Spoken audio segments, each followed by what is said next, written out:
welcome to episode 102 of Real Life Ghost Stories. How you do? To kick things off this week, we need to thank our gorgeous new Patreon subscribers. We would like to thank Sam Farnsworth, Callie Milsom, Jenny Mullis, Sam Morgan Russell, Camille Labronte, Gianna Lamanuzzi, Jennifer Himmerich, Savannah, Rebecca Bayek, Kim Jones, Paula Jackson, Francoise Tivroski, Amy Robinson, Jessie Beattie, Wandering Sajai, Wandering Sajai, Nicole Cameranian, Cipriana Hernandez, Lynn Owens, Natalie Moore, Audrey Hall, Sarah McKenzie, Beth, Kathy Wright, Kim Dool, Taylor, Scarlett O'Donovan, and finally Megan. Or Megan. I couldn't figure out which one it was, but I'm really sorry. Megan or Megan has been a Patreon subscriber for a very long time and we missed out her name. And you know what? It happens every so often. They slip through the net and I'm really sorry. Thank you for being so patient and understanding and not shouting at me for forgetting your name. So thank you. And thank you to all of our Patreon subscribers. We really appreciate you. We sure do. And we have a birthday this week. We would like to say a massive happy birthday to Monica from Steph and Minerva, Minerva is a cat and Minerva is actually Bim's twin. Okay. Like they're really similar looking. It's actually quite freaky. So happy birthday, Monica. We love you. We hope you have an absolutely stunning birthday. And our film review this week. Our film review is The Shining. I was really expecting you to go The Shining. He's got The Shining! The Shining was released in 1980. It has 8.4 out of 10 on IMDb and 84% on Rotten Tomatoes. Would you like a synopsis? Please. Jack and his family move into an isolated hotel with a violent past. Living in isolation, Jack begins to lose his sanity, which affects his family members. What were your thoughts on this film? It's been a while since I've seen it, I'll be honest with you. And I'd forgotten what an idiot Jack is prior to having his issues. Meltdown. Yeah. He's really horrible, isn't he? He is a massive, massive idiot. I would go so far as to call him a massive dick. Well, I was going to do that, but I was trying to keep it PC. PG. PG. Not PC, PG. I like this film. I'm a fan of it. I think I like it more because Stephen King doesn't like it.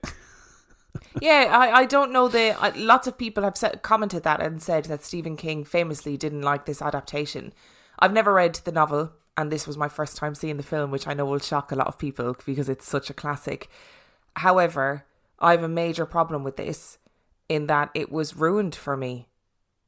Yeah, it really was. By the Treehouse of Horror episode of The Simpsons and also bizarrely the 30 Seconds to Mars music video. So I was like, oh, I know everything that happens. And the whole way through I just kept quoting Simpsons bits, which is... Or just singing randomly 30 Seconds to Mars all the way through it. What if I wanted to break? It was a really bizarre film watching experience for me for that reason, because all I got was, oh, I remember this bit from The Simpsons, or I remember this from The GIF. And I was just like, okay. I mean, this is seminal cinema, but yeah, I know, and I'm such. I know, ruined. and you know the way that person left us, left me a very disparaging review about how I really shouldn't be doing film reviews. I mean, I really shouldn't, because my whole knowledge of this film was ruined for me because I was just like, no beer, no TV, make Homer, something. Like I'm sorry to people who are massive fans of The Shining. I feel disappointed that I didn't get the proper Shining experience, you know? Yeah, and I think that is culture's fault, not yours. So I think you're okay. I like that I think it's just fantastically shot for someone that really likes the way things are shot and the way things look aesthetically. It's really aesthetically well done. I like the way it amps up the tension. I like how just chaotic Jack becomes as he gets worse throughout the film. And the kid is so creepy. I forgot about the kid.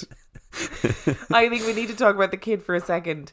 So, what the fuck is going on with Tony? So, if you haven't seen the film, from the very beginning... This is not a spoiler It's not a spoiler or anything. The kid, scrunches up his index finger as like a little character called Tony. And he talks like this. That's actually very good. I know, isn't it? It's That's the first not bad. time you've nailed it, actually. Yeah. We've been trying a lot actually to nail the Tony voice and doing the finger thing to each other. It hasn't really worked. Should never say doing the finger thing to each other again publicly.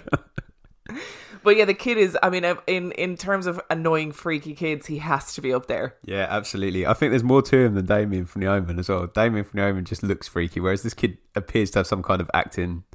There's an element of acting about him that is actually pretty competent, I think. And the fact that he can pull the Tony voice off, even if it's not him doing it, even if it's just him lip syncing, the fact that he can do it consistently is pretty good. And I wonder, it really made me think, right? I don't understand why at no point Jack and Wendy, isn't it Wendy? Yeah, I think so. I can't remember. Why at no point did we see them having a conversation going, oh, our kid's fucking weird, isn't he?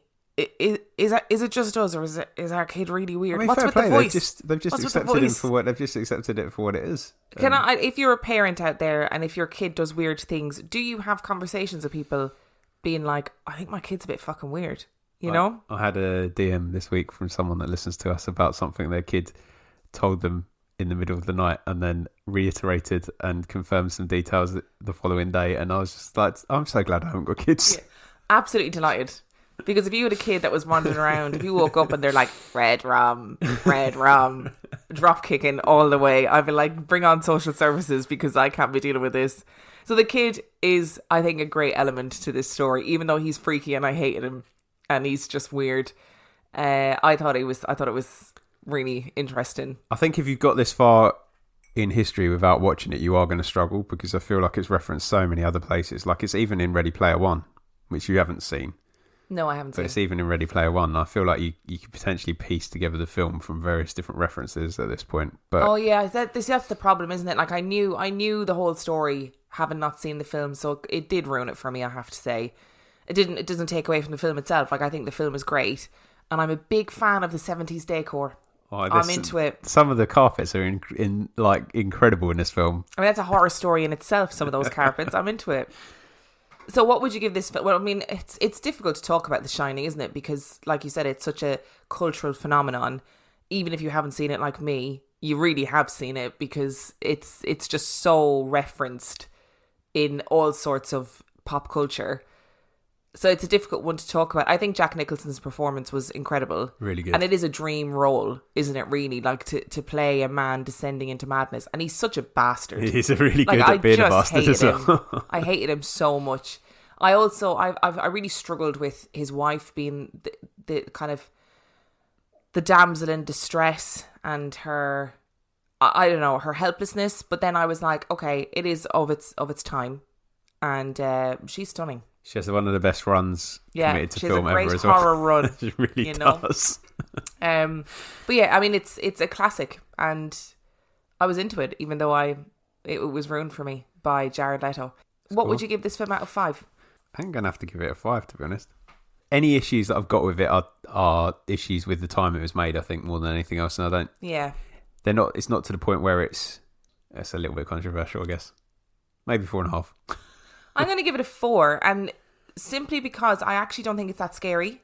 As a horror film, I didn't find it that frightening. Or maybe it's more of a psychological thriller, I don't know. But I didn't find it that frightening, so I'm going to give it a 4. But if you haven't seen it, if you're some sort of freak like me who's been living under a rock and haven't seen this film, definitely watch it. I think it was scary for its time. I think we've moved past that in terms of what scary is. I think if you embrace the film, if you watched it, if you ever get the chance to see it in a cinema, I think it'd be way better. Yeah, probably. But yeah, I'm going for 4.5 because I thought of the problematic thing, and I'm going to take away half a point for that. But I do love the fact that that Stephen King wrote a script for this, sent it to Kubrick, and Kubrick was like, nope, and did his own thing, which is the real reason Stephen King doesn't like it, I think. And that brings us to our story this week. So this week, we are going to be talking about the world-famous Stanley Hotel. Ooh, I see what you did there. What do you know about the Stanley Hotel? I think Ghost Adventures went there once. I think pretty much every paranormal team have gone there at some point. It's one of those, it's like the place to go, isn't it? When I was researching for this episode, I kind of thought, I didn't know whether we were going to be doing this episode or not, and I had a backup because I thought this would end up just being a history of the Stanley Hotel rather than actual paranormal encounters. But literally this episode could have been about 4 hours long with the amount of paranormal encounters that have happened. So buckle in, people, because we're at 3.5 hours. We got a long way to go yet. So are you ready? Never ready. The Stanley Hotel was built in 1909 by Freelan Oscar Stanley. The hotel was striking and stood at the foot of the Rockies in Colorado. And the reason for building such a grand hotel here was twofold. It would become a summer retreat and haven for the upper echelons of society, and it would allow Stanley the chance to manage or even cure his tuberculosis.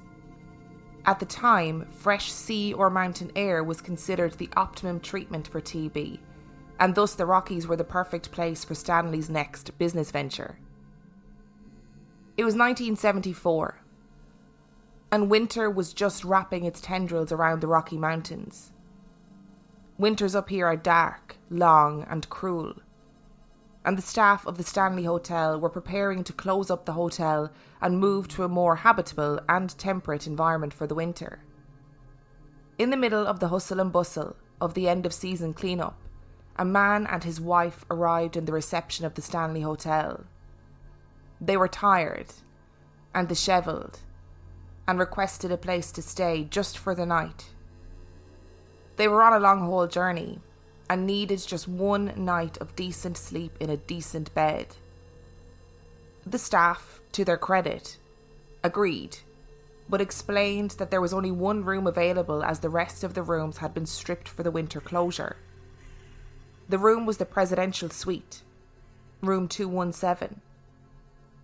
The couple eagerly agreed and couldn't believe their luck at being able to spend the night in the presidential suite for a fraction of the cost. Not only that, but the hotel was empty. There were no other guests, and only a skeleton staff left to finish the packing up. After taking some time to move their things up to the suite, the woman climbed into the giant four-poster bed, and the man wandered to the bar of the Stanley. There he sat, drinking whiskey, and chatting to the barman named Grady, and the other staff who wandered through. After a few drinks, the man decided he would explore the empty hotel before retiring to bed, and he wandered each floor, marvelling at the architecture and the bold decor.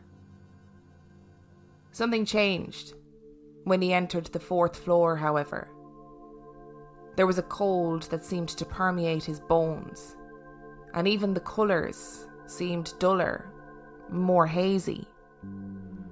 The man wandered on, ignoring the growing anxiety in the pit of his stomach and the fog of his breath that billowed out into the cold air.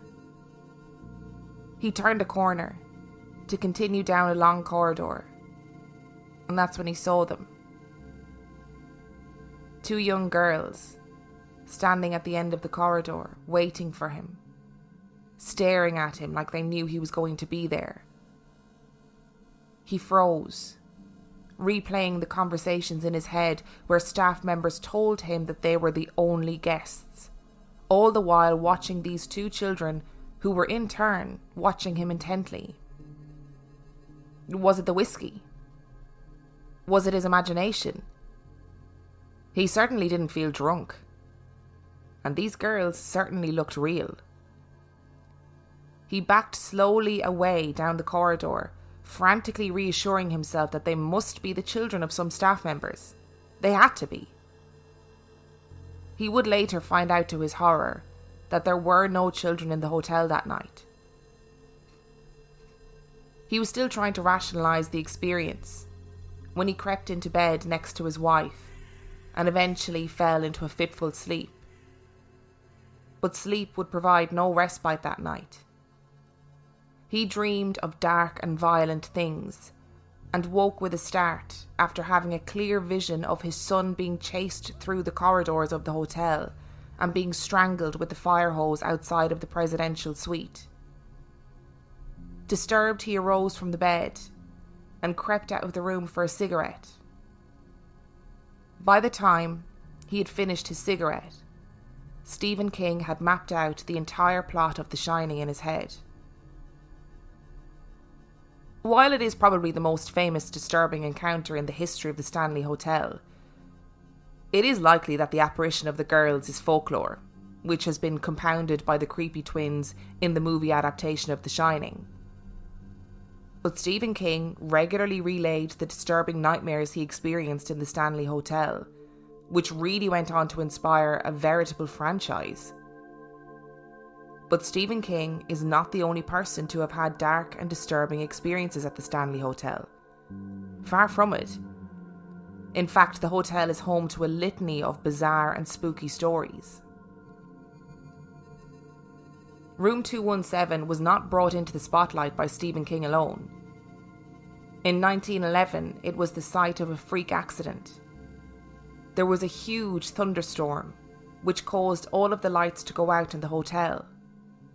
The staff gathered all of the guests in the foyer while they tried to light the gas lamps that peppered the building. Elizabeth Wilson entered room 217 with a candle in hand, and not realising that the room had filled with gas. Her entrance, with an open flame, caused a massive explosion, which in turn caused severe damage to the hotel in the area, with an estimated 10% of the hotel being completely destroyed. The explosion was so great that Elizabeth crashed through the floor and landed in the ballroom area below, suffering 2 broken ankles, and was found barely breathing, but alive. She survived somehow, and went on to work at the hotel for many years, eventually passing away in 2015. Many now believe that she has returned to the hotel in death, and is taking a liking to hanging around room 217. Guests have reported that their belongings will become unpacked during their stay in this room. Objects will move around on their own, and the disembodied voice of a woman can be heard during the night.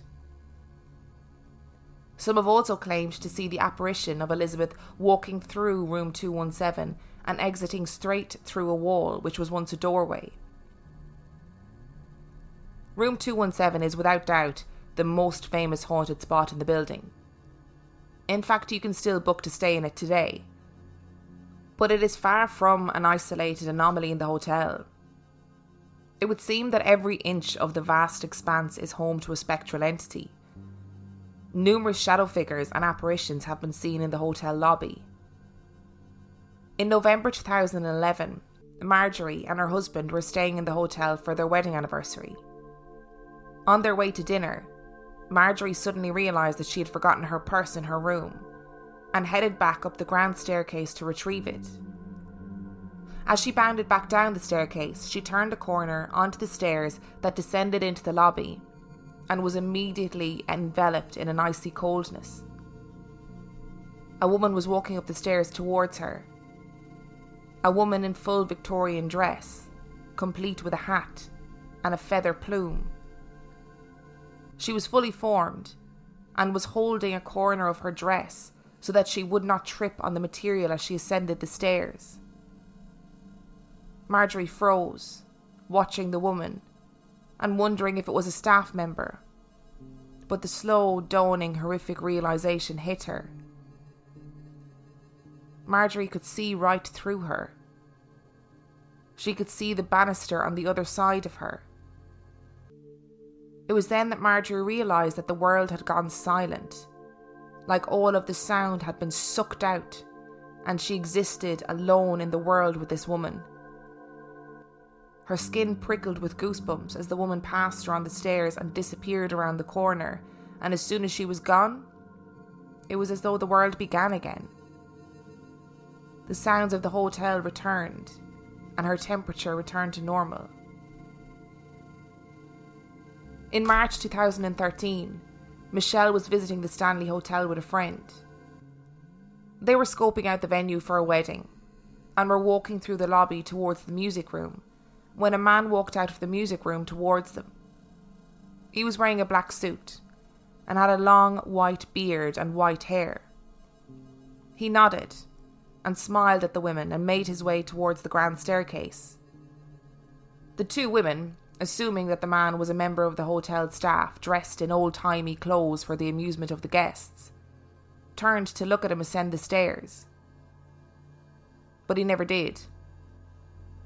Instead, he slowly faded from view before disappearing completely into thin air. As well as the frequent apparitions of what is thought to be Freeland Stanley and his wife Flora Stanley, there are countless tales of Flora's piano situated in the music room, playing singular notes and even whole tunes.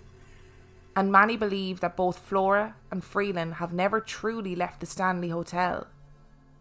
And the people who have seen the shadows, the figures disappearing on the staircase, heard the piano, and seen Flora Stanley gazing out of the hotel windows, believe that they are watching them relive moments of their lives in the place that meant so much to them when they were alive.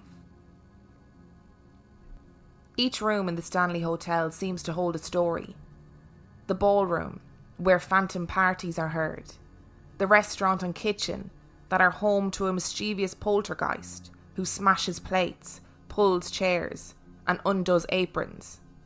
Room after room boasts numerous eyewitness testimonies. But the area that holds the most disturbing activity is the 4th floor. In May 2012, a guest named Raneen and her 4-year-old son Ben were staying in room 401. Ben was playing with his toys, but Raneen and her husband noticed that he kept glancing at the walk-in closet. As Raneen watched, it was clear that Ben was becoming more and more uncomfortable and eventually sat and stared at the closet. She asked him what the matter was, and Ben, still staring at the closet, replied, "There is something in there and it wants to get out." Raneen checked the closet to show Ben that there was nothing in there, but he refused to spend the night in the room.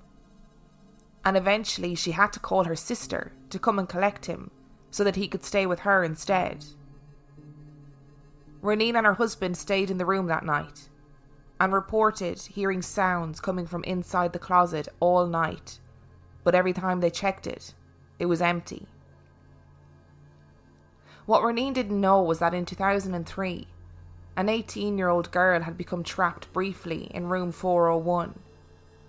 And when the door was finally opened, she was found sobbing and huddled in the corner. She had tried to leave the room, but could not open the door despite it not being locked. As she struggled to free herself, she felt the room suddenly become icy cold, and turned just in time to see the closet door swing slowly open. She reported that a man had spoken in her ear, but she never reported what that man had said. Today, it is not unusual to find chocolate, sweets and small toys on the sofas that adorn the corridors of the 4th floor. These are gifts to appease the multitude of small children that reportedly call this corridor home, and are said to be the inspiration for the twins in The Shining. Prior to the building of guest rooms on the 4th floor, it was said to have been a servant quarters, where servants would live with their families and children. The children of both employees and guests would gather and play in the corridors of the 4th floor.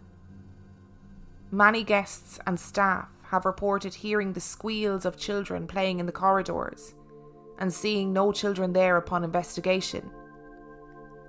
A little girl known as KT is believed to have died of tuberculosis on the 4th floor, and she is regularly heard giggling and laughing through the corridors. And more disturbingly, she can be heard whispering to the guests. She is often accompanied by another little girl who sings nursery rhymes, whose name is said to be Emily. In 2005, a man named Sean became stuck on the mountains in a huge snowstorm. Having worked at the Stanley Hotel previously, he knew that if he made it to the hotel, he and his friends could hole up for a few days and wait for the worst of the storm to pass. He gathered up his dog and a few of his friends and made his way down the mountain to the hotel, There were 5 people staying in the hotel for those few days. Sean had never brought his dog there, there had never been a need to. But as he approached the front door of the building, the dog became more and more irate. His heckles were raised and he was growling and dragging on his lead. It took a lot of encouragement to get the dog into the building, and he continued to show signs of anxiety and distress throughout his stay. Sean settled into his room for the night, only to be disturbed by a violent boom that came from the room next to him and seemed to shake the whole hotel like an earthquake had hit it. Thinking there had been some sort of damage done to the room, Sean and some of his friends raced into it to find that nothing seemed out of place until they opened the bathroom door.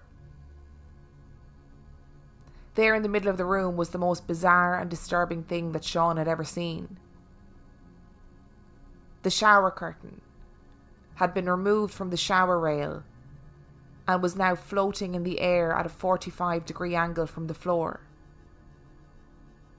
That night, Sean packed up his stuff and his dog and moved to another room.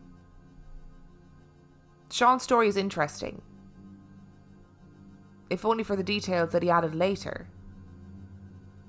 While working in the hotel, he reported witnessing the maintenance team regularly and systematically close and seal off rooms on the 4th floor. It would always start with a phone call from guests. They would call the lobby from their room in the night and report that blood was leaking from the walls. The maintenance team did everything they could to try and explain how this was happening and why it was happening. They even ripped down and rebuilt the drywall in the rooms, but they could never understand why walls would be covered in blood and why it would only happen on the 4th floor. The 4th floor has long been believed by many people to be some sort of portal to another world. I think you need to brace yourself for what I'm about to say. Oh, I don't know if I'm ready. Having said that I don't really want to go to any haunted places, this is one place I'd quite like to go to. What? Yeah. Are you okay? Yeah, no. Are you serious? Yeah, I'm serious. Obviously, we're going to peak of the summer, not the winter, because I'm not going anywhere that's cold in the winter, out of choice. Who are you? I know. What have you done with my husband? I'm genuinely shocked. Please explain why you would go here. Well, obviously, because of the link to The Shining and the fact that it's obviously the inspiration for The Shining, so I'd quite like to go to see the building for it being a building as well, and the sort of the architectural style of that building would be quite interesting. And I'm just kind of intrigued by it, really. I definitely wouldn't stay on the 4th floor. There are so many stories about this hotel, and my research today came from a website called amyscrypt.com. It's like a blog. I also watched a video on YouTube called Stanley Hotel, a paranormal documentary, and a book called The History and Haunting of the Stanley Hotel by Rebecca F. Pittman. Now, all of those details are in the show notes. I honestly, it could have been 4 hours long, because I was thinking to myself, I need to find some real people's experiences, and that's often quite hard to find. Yep. You know, you have all this haunted history of a hotel or a castle or an old building, and it's always a guest saw this or a guest saw that. And it's always kind of like, 100 years ago, a family who lived in the house saw this thing, and then you don't have anything that's modern. I mean, there were so many stories. Yeah, because I was expecting your stories to be like. I've got a caveat to what I'm about to say, which I will say after.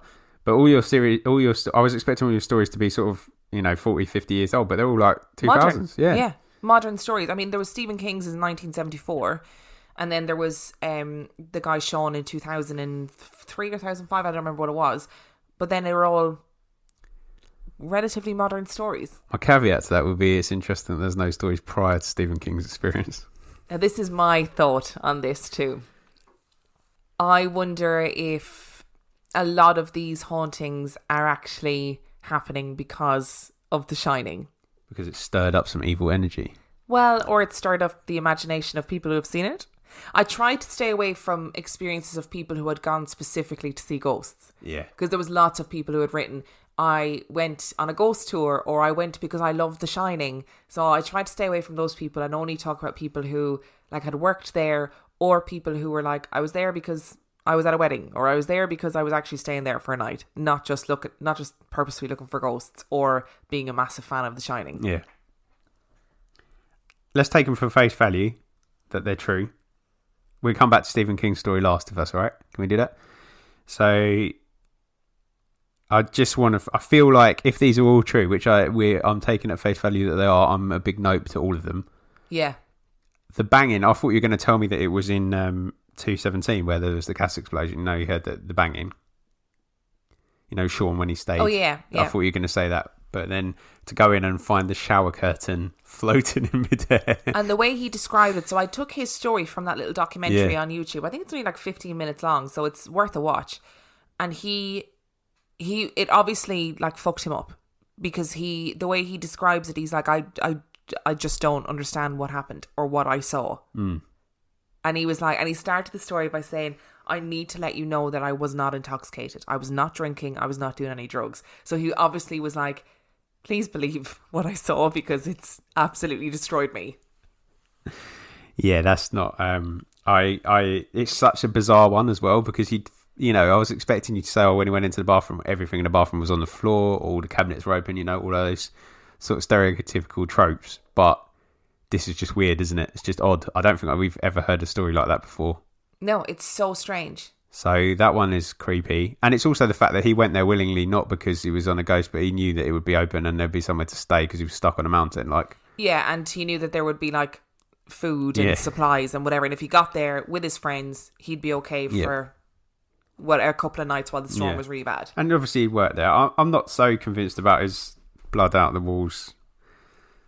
I thought that was the most believable bit about his story. Addition to it. But yeah.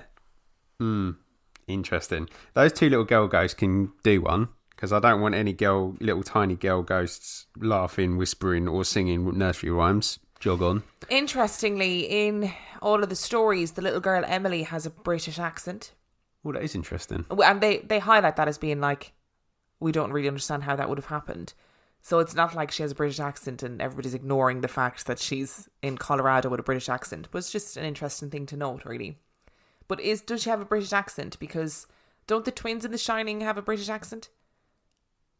Or am I making that up? Do they speak? They do speak because they ask him to come and play with them, don't they? Oh, they have British accents though, don't they? I think they do, yeah. So I wonder, again, are we seeing that pop culture seeping into the lore of somewhere in real life? Or is it because one of the service assistants emigrated from the UK and brought her child there, and then her child died of an axe wound to the head? Yes, that. Definitely that. I didn't like the story about the closet either. No. Not so much Ben and Reneen's story, because although that was a little kid, so that adds a creepy, but more the context story about the 18-year-old girl. Yeah, that story's pretty dark, isn't it? Yeah. And the context of that story was that she visited the hotel with her mum to have dinner, and then they asked, oh, can we just pop upstairs and have a look? And the staff were like, yeah, fine, just don't disturb any guests. And she saw that room was unoccupied, so she was like, oh, I'm going to peep in for a look. And she went in, and apparently, allegedly, the door slammed behind her. Her mum was trying to get in to get her, and she was trying to get out on the other side, and neither of them could get the door to open. And then, all that, she was fat. When they eventually opened the door, she was curled up sobbing in the corner. It's the slowly opening wardrobe door that I don't like. No. Don't and need there's a link between the Stanley Hotel and a member of the aristocracy called Lord Dunraven. Okay. And I think he was Irish aristocracy. And it depending on who you read, he seems to have been a kind of seen as this bad guy who went in and stole a load of land, basically. Oh, really? Yeah, and there is a link between him and a murder, and there's some people who make links between him and Jack the Ripper, so he seems to have been quite a dark character. I think that's where I've heard the name from. Yeah. I feel like he might be he's on the suspect list, isn't he? I think. Yes. Ooh, and he's got a link to Stanley. Yeah, he does, and there's a lot of people who believe that he is one of the apparitions that is frequently seen in the Stanley Hotel. So you've got this big dark character that is meant to be seen regularly. Imagine if he was Jack the Ripper as well. That's some energy, isn't it? Oh, fuck me. That would be a whole portal in itself. If he was Jack the Ripper too. Yeah, I don't know. That story was very creepy, in my opinion. I don't know where I sit overall. I feel like these stories are creepy as standalone stories, but I think in the context of the fact that Stephen King's been very vocal about what he went through and that he based a lot of this on The Shining. No, he didn't base his experiences on The Shining. The Shining is based on his experiences. And then everything that you found is post The Shining. I don't know. Yeah, it's hard to know, isn't it? But I guess, like, if enough people... it's that age-old question, isn't it? If enough people come looking for something, do they manifest it? Yeah, do they open that door? Is it like a whole tulpa situation where they're going thinking they're going to see these children, these creepy children that are in the corridors, and they hear children playing, whatever it is? I mean, who knows? Zach Bagans has been there with his bag full of demons. Yeah. Who knows what he left behind? Letting all those demons loose all over the Stanley Hotel. It's the type of place where I think I would go to, but I wouldn't be frightened to stay in like room 217 or whatever, or on the 4th floor. But if anything did happen, I would then shit myself. Yeah. You know. True. But I like those old school aristocratic American hotels with grand ballrooms and stuff like that, you know, from the opulent 20s, those that still survive. I'd really be interested to go and see it from that point of view. I'd like to go there. I just wouldn't want to go in winter because I can just imagine it being the loneliest, most isolated place in the world. And I think the fact that Stephen King visited it in that time of year probably gives more of a context, even more of a context to The Shining, doesn't it? Because it's that idea of isolation and going... I mean, it's a trouble. When he went to the hotel, he was trying to write and he was really struggling to come up with a new idea for a book, apparently. And Jack Torrance is him. You know, it's going to this isolated hotel to try and find some sort of inspiration to write this book. So Stephen King was like, I need to get away from the kids. I need to go somewhere. I need to see somewhere new. And then Jack Torrance goes, you know, he falls apart. Everything goes tits up. He tries to kill his fucking wife and his kid. But even like the little boy, the freaky little kid in The Shining being chased is from Stephen King's nightmare. Yeah. You know, and all of those. Like, I think it's important, how much of himself he put into that story. So I don't know. Do I believe it? I don't know. I feel like old hotels, and you know, if you talk in terms of energy and stuff, and people passing through, and characters that have gone there that might not have necessarily done anything bad while they were there, but might just be bad characters with bad energy. You never know, do you? No, you don't know. And I think the constant apparitions or the constant people who have witnessed Flora Stanley, for example, and Freeland Stanley, and people who see them and think, oh, they must be hotel staff dressed up, that's cool. Because that's not, and like, loads of people who have seen them say, I thought it was like a thing that the hotel did and then they disappear from view. So if there was any of the hauntings that I would believe, it would be those ones of seeing those people kind of reliving those moments in their life. And I guess it's Freeland Stanley's life work as well, isn't it? So, you know, if that's what you've put all your efforts in life into and you have to stay on this plane, then why not be there? Yeah, exactly. So if you enjoyed this week's episode, you can find everything that you need to know about us on reallifeghoststoriespodcast.com. You can find the link to our Patreon, where for $5 a month or $2 a month, you get access to loads of extra spooky content. You can also sign up for an entire year now, apparently, at 10% off. Ooh. Which is very exciting, which might be good for, I don't know, Christmas gifts or something, if somebody in your life is a really big fan of Real Life Ghost Stories. You can send in your own spooky story to reallifeghoststoriespodcast@gmail.com. You can also help support Dan this month. How and why, Dan? I am playing 31 games of terror, which I tried to do last year, but I kind of messed up. Whereas this year, I'm playing 31 games on streams over roughly 30 days. We've got a bit of a hiccup at the end of the month because we're going away. But during that time, you should be able to see me stream every day a new game, at least. And we're doing it in aid of the Campaign Against Living Miserably, which is a suicide prevention, awareness and intervention charity in the UK, which does some really good work, particularly around male mental health. And the link for that, if you have any spare dollar, is justgiving.com/fundraising/31 games of terror. But if you don't have any money, if you could pop along to calmzone.net and just check them out, because when I was speaking to the charity, they were just keen for people to be aware that they exist. So if you haven't got the monetary to be able to support us, then jump on their website. And the links for everything that we talk about in today's episode are in the description, including the link to that Just Giving. And on that note, we shall see you next week. Bye.